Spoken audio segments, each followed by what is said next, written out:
Hi, my name is Vishal, and I'm a senior going to JP Stevens High School. For my third milestone, I built a fully functional system where the robot can detect a red ball and move it toward it using a Raspberry Pi camera and motor controls. So I used the Pi Camera 2 library in order to capture frames at 640 by 480 resolution in RGB format. Each frame is then converted from RGB to HSV in order to make it easier to filter by color because hue, saturation, and brightness are separated. Since red appears at both ends of the color spectrum, I defined it two ranges, one for low reds and one for high reds. These ranges are then combined into a single mask only showing the red areas.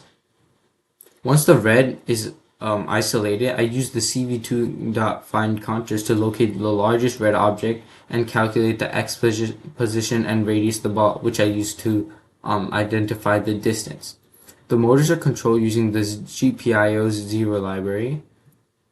And if the ball is roughly centered, both motors move forward. If it's off center, one motor moves forward while the other one moves backward to turn proportionately toward the ball.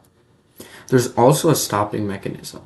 If the ball is less than 6 inches away, then both motors stop to prevent collisions. If the robot loses sight of the ball, it spins in the last known direction until it finds it again.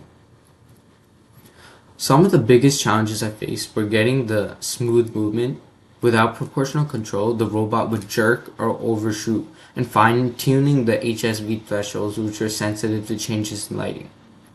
So there was a motor imbalance at first, which initially caused the robot to only turn right. Testing each motor independently helped me fix that. There was also a problem in which I set the motor speed to be so low that the robot would not turn at all, meaning that in the console it would print that the robot would be turning left or right in order to face the ball. However, it did not do so.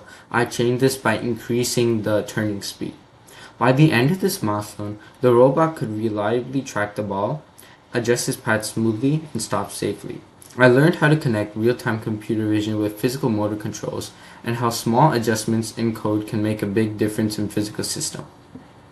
This milestone laid the groundwork for future improvements, such as integrating ultrasonic sensors for obstacle detection, shape detection. Overall, BSc gave me a hands-on experience in robotics and real-world engineering, and I'm excited to take these skills into future projects. Here's a demonstration of my project.